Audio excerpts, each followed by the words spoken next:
और अब बात सेनाध्यक्ष मनोज पांडे से हुई एक्सक्लूसिव बातचीत की। जनरल पांडे ने खुलासा किया है कि चीन के साथ लगी लाइन ऑफ एक्चुअल कंट्रोल पर स्थितियां नियंत्रण में है। मिलिट्री और डिप्लोमेटिक लेवल पर चीन के साथ संवाद जारी है। उन्होंने सीमा पर सेना की ताकत लगातार बढ़ने का भी दावा किया है। ढांचागत विकास या स्वदेशी हथियारों के निर्माण की योजना पर उन्होंने खुलकर अपनी बात की। हमारे संवाददाता मंजीत नेगी ने सेना प्रमुख से अग्निपथ योजना के बारे में भी विस्तार से जाना।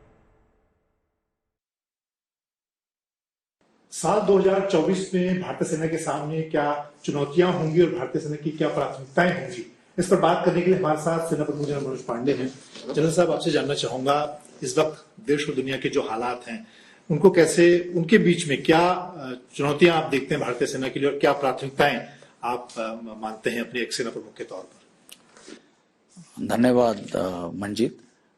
गत वर्ष की तरह इस साल भी हमारी ऑपरेशनल प्रिपेयर्डनेस या ऑपरेशनल तैयारी को बरकरार रखना, चाहे वो सीमाओं पर हो, लाइन ऑफ एक्चुअल कंट्रोल या फिर लाइन ऑफ कंट्रोल या फिर आंतरिक सुरक्षा में जहां जहां पर हमारी तैनाती या डिप्लॉयमेंट है, इन सब इलाकों में ऑपरेशनल प्रिपेयर्डनेस को एक अच्छे दर्जे का बरकरार रखना, ये मेरी सबसे पहले प्राथमिकता रहेगी।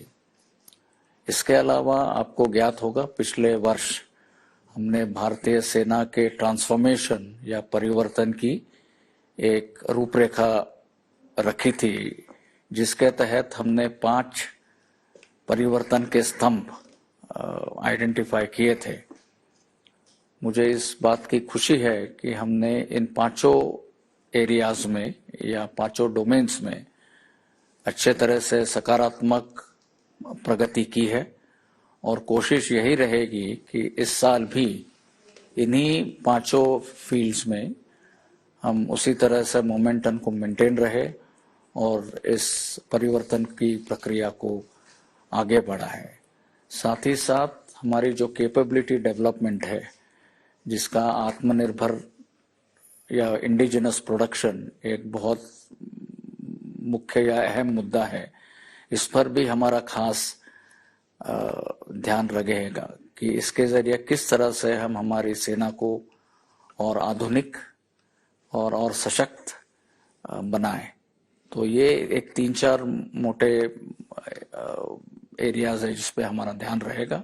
आपने पूछा चुनौतियां क्या है। चुनौतियां जिस तरह से सीमा पर स्थिति है, उसको सही मायने में हमने उसकी तैयारी रखना, वो एक चुनौती रहेगी। पर इस चुनौती का हम सामना टेक्नोलॉजी इन्फ्यूजन से, मॉडर्नाइजेशन से, इंफ्रास्ट्रक्चर डेवलपमेंट पर ध्यान देकर, मुझे लगता है इन सभी विषयों में हम आगे बढ़ने में पूरी तरह से एक तरह से तत्पर भी है और प्रयत्नशील भी है। सर, अगर हम स्वदेशी हथियारों की बात करें तो लाइट टैंक को लेकर काफी चर्चा है सेना में, क्योंकि उसकी आवश्यकता हमें नॉर्दर्न बॉर्डर पर भी है। उसको लेकर क्या इस वक्त आप बता पाएंगे, क्या प्रोग्रेस है उसकी, कब तक वो सेना में शामिल हो पाएगा? आपने सही कहा, लाइट टैंक जो कि हमारे नॉर्दर्न बॉर्डर्स, पहाड़ी और बर्फीले इलाके में की जरूरत थी, इसमें हमने काफी प्रोग्रेस किया है। इसको हम 2 तरीके से, 2 रूट्स के जरिए आगे बढ़ा रहे हैं। एक है डिजाइन एंड डेवलपमेंट, जिसमें DRDO के साथ मिलकर हम आगे ये कर रहे हैं, जिसमें कि तकरीबन 59 या 59 लाइट टैंक्स का क्वांटिटी तय हुई है। जरूरत लाइट टैंक्स की हमने जो इनिशियली देखी है, तकरीबन 354 बनती है। तो DRDO का जो लाइट टैंक है, इस साल के मई-जून तक मुझे उम्मीद है वो ट्रायल के लिए हमको दिया जाएगा।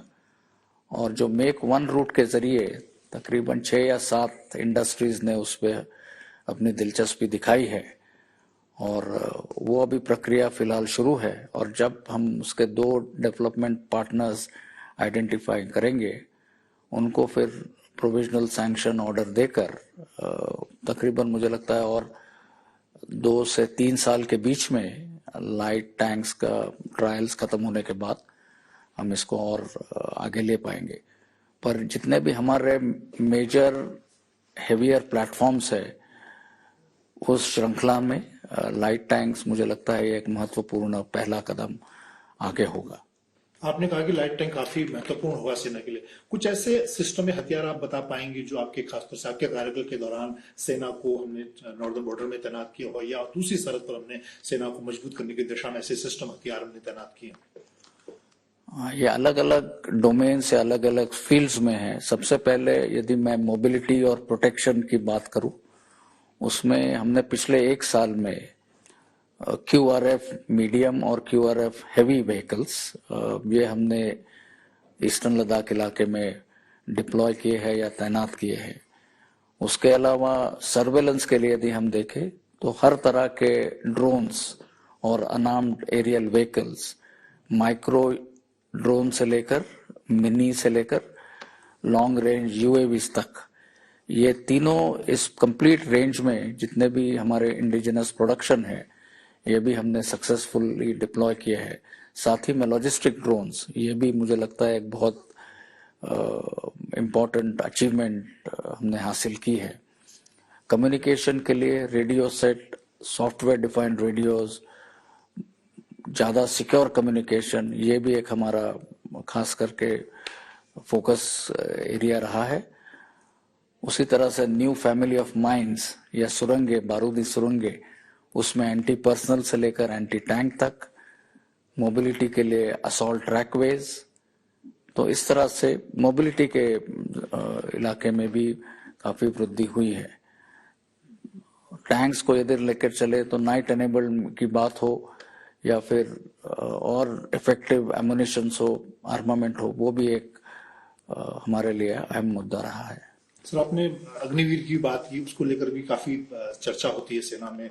क्या आपका आकलन क्या है कि जैसे आपने कहा कि एक तरह से तैनाती हो गई है अग्निवीरों की सेना में, उसको लेकर क्या और आप बताना चाहेंगे? किस तरह से सेना इसको लेकर आगे बढ़ेगी? हमारे पहले 2 बैचेस या 3 बैचेस अग्निवीर्स के अपनी 31 हफ्ते की प्रिलिमिनरी या रिक्रूट ट्रेनिंग के बाद अभी हमारे यूनिट्स में तैनात है, जिसमें कि फॉरवर्ड एरियाज और LAC LC पर भी यूनिट्स है, जहां पर भी ये अभी तैनात है। जो हमको इनिशियल फीडबैक मिला है ये बहुत अच्छा है, सकारात्मक है और उत्साहवर्धक है।